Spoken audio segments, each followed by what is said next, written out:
Assalamualaikum warahmatullahi wabarakatuh. Perkenalkan, nama saya Siva Merliana Kacani dari Prodi Akuntansi Universitas Yarsi dengan NPM 121202036. Di sini saya akan melanjutkan video pembahasan saya minggu lalu mengenai uji statistik deskriptif dan uji kualitas data pada data kuesioner atau primer. Nah, uji yang akan kita bahas selanjutnya adalah uji asumsi klasik. Uji asumsi klasik ini dilakukan terhadap model regresi yang digunakan dalam penelitian untuk menguji baik atau tidaknya model regresi tersebut. Dalam penelitian ini, uji asumsi klasik digunakan untuk menguji bahwa analisis regresi bebas dari asumsi klasik seperti normalitas, multikolonialitas, dan heteroskedastisitas. Nah, uji asumsi klasik ini dibagi menjadi tiga. Yang pertama itu uji normalitas, yang bertujuan untuk menguji apakah dalam model regresi variabel pengganggu atau residual memiliki distribusi normal atau tidak. Yang kedua adalah uji multikolonialitas, yang bertujuan untuk menguji apakah model regresi ditemukan adanya korelasi antar variabel bebas atau independen. Model regresi yang baik seharusnya tidak terjadi korelasi di antara variabel independen. Yang terakhir ada uji heteroskedastisitas, yaitu untuk mengetahui apakah dalam model regresi terdapat kesamaan varians dari residual suatu pengamatan ke pengamatan lainnya. Nah, setelah uji asumsi klasik, kita move ke uji hipotesis. Uji hipotesis ini dilakukan untuk mendapatkan gambaran mengenai hubungan antara variabel independen X1 dan X2 dengan variabel dependen atau Y. Nah, uji hipotesis ini dibagi menjadi tiga. Yang pertama itu ada analisis regresi linear berganda, yang kedua ada pengujian parsial yang dibagi menjadi dua, yaitu uji statistik T dan uji statistik F, dan yang terakhir ada uji koefisien determinasi. Nah, uji regresi linear berganda ini bisa kita lihat outputnya di tabel koefisien pada kolom unstandardized koefisien pada kolom B. Next, ada pengujian uji F. Nah, uji F ini nanti kan ada outputnya nih. Hasil outputnya ini hipotesisnya adalah jika signifikan kurang dari 0,05 maka model penelitian dapat digunakan, begitu juga sebaliknya. Nah, uji F ini bisa kita lihat pada tabel ANOVA pada kolom signifikan. Kita next ke uji T. Uji T ini nanti hasil outputnya hipotesisnya itu jika nilai signifikan kurang dari 0,05 maka variabel bebas berpengaruh signifikan terhadap variabel terkait. Begitu juga sebaliknya. Nah, uji T ini bisa kita lihat pada tabel koefisien pada kolom signifikan. Next, yang terakhir ada uji koefisien determinasi atau R kuadrat. Nah, koefisien determinasi ini intinya untuk mengetahui seberapa jauh kemampuan model dalam menerangkan variasi variabel dependen. Nah, R square ini antara 0 dan 1. Nilai R square ini yang kecil berarti kemampuan variabel independen dalam menjelaskan variasi variabel dependen amat terbatas. Nah, uji koefisien ini bisa kita lihat pada tabel model summary pada kolom R square atau R kuadrat. Kita langsung masuk ke SPSS-nya. Nah, di sini kita udah ke SPSS-nya. Di SPSS ini udah terdapat data yang kita gunakan minggu lalu. Nah, sebelum kita ke uji asumsi klasik, saya ingin menambahkan dulu dari setiap variabelnya. Kan variabel itu ada B, M, W. Nah, saya akan menjumlahkan setiap variabel misalkan dari B01 sampai B06. Nah, sekedar review aja. Variabel B itu adalah kemandirian belajar, variabel M adalah motivasi belajar, dan variabel W adalah prestasi praktikum aplikasi software SPSS.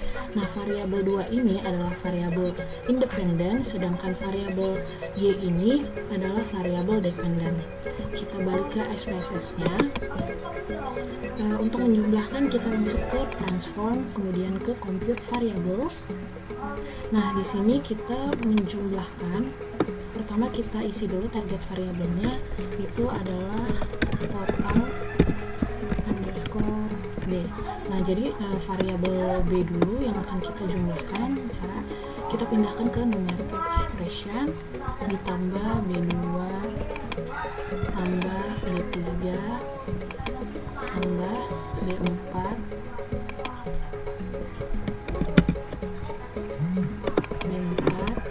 kemudian B5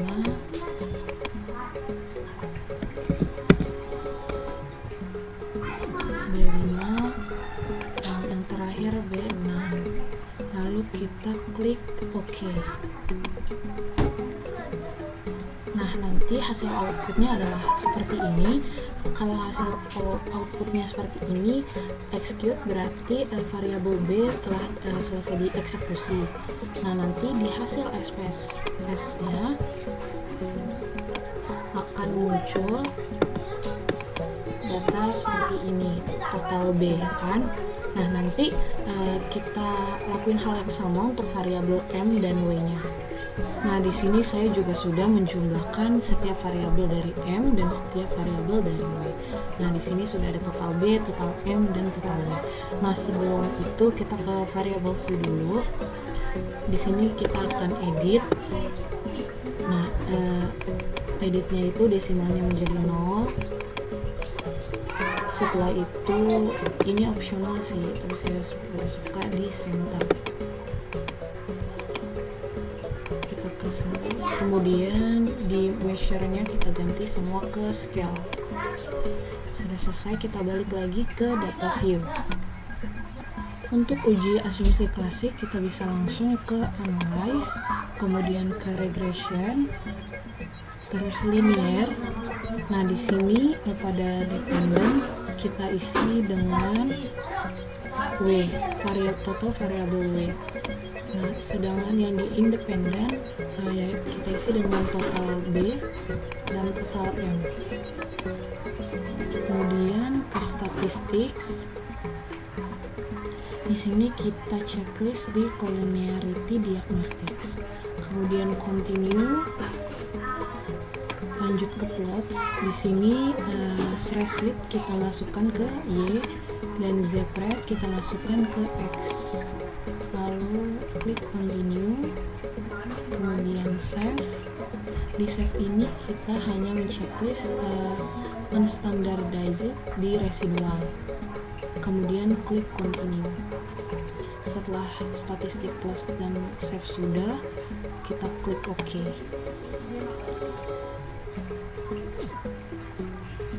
Langkah selanjutnya kita langsung ke analyze, kemudian ke non-parametric test, kemudian ke legacy dialogs, dan satu sampel KS. Nah, di test variable list ini kita masukkan unstandardized, kemudian klik OK.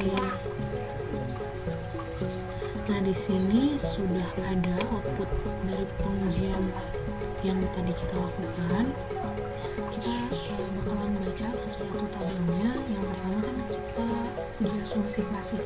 Uji asumsi klasik ini dibagi jadi 3 kan. Yang pertama uji normalitas. Uji normalitas ini bisa kita lihat di tabel one sample Kolmogorov Smirnov test. Nah, di sini kita melihatnya di assign significant detailnya. Di sini hasilnya kan 0,074. Nah, jadi di sini tuh hipotesisnya jika lebih dari 0,05 berarti datanya itu terdistribusi dengan normal. Nah, ini kan lebih nih dari 0,05 berarti datanya terdistribusi dengan normal. Kemudian kita lanjut ke uji multikolominitas. Uji multikol ini kita lihat di tabel koefisien. Tabel koefisien kita cari. Nah, ini kan tabel koefisien. Di koefisien ini kita lihat di kolom collinearity statistics. Nah, di sini kan ada tolerance sama VIF. Nah, jadi hipotesisnya itu jika tolerance lebih dari 0,1 atau VIF-nya kurang dari 10 itu artinya tidak multikom. Nah, di sini kan juga pada tabel ini kan toleransi sama VIF-nya itu sama dengan hipotesis, berarti data ini tidak multikol.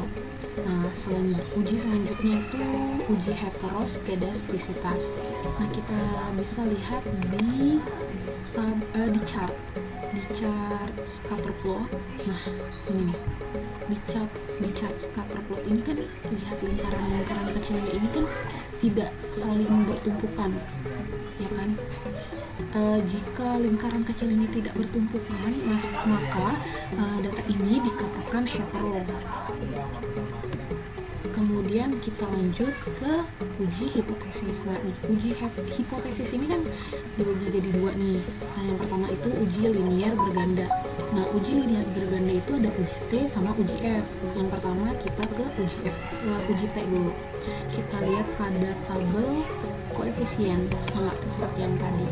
Ini untuk uji T-nya kita lihat di kolom signifikan yang ini. Ini kan signifikannya kan 0,00 ya. Nah, dia tuh hipotesisnya itu jika signifikannya ini kurang dari 0,05 maka berpengaruh terhadap variabel terkait. Nah, berpengaruhnya itu kan ada pengaruh positif dan negatif. Nah, kita bisa lihat atau bisa tahu ini tuh berpengaruhnya positif atau negatif bisa kita lihat dari kolom yang B. Nah, jika hasilnya ini tidak ada tanda negatif atau minus, itu berarti dia berpengaruh secara positif. Jadi uji T ini berpengaruh, datanya itu berpengaruh terhadap variabel terkait.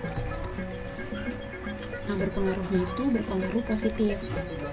Kita lanjut ke uji F. Nah, uji F ini kita lihat pada tabel ANOVA. Nah, kita bisa lihat juga di signifikan ini, pada kolom signifikan ini kan 0,00 ya. Nah, jadi hipotesisnya itu jika signifikan kurang dari 0,05 maka model penelitian dapat digunakan. Nah, jadi tuh variabel M dan B itu dapat digunakan secara bersama-sama.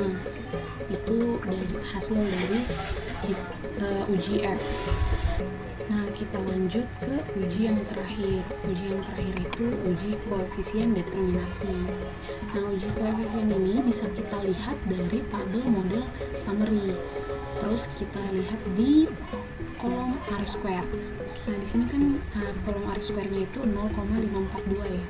Nah, ini bisa diartikan dengan 54,2%. Ini kalau dijadiin persen itu 54,2%. Nah, itu artinya pengaruh variabel independen tadi kan M sama B ya. Terus terhadap variabel dependen itu sebesar 54,2%. Jadi saya ulangi lagi, pengaruh variabel independen, variabel B dan M terhadap variabel dependen, variabel B itu berpengaruh sebesar 54,2%.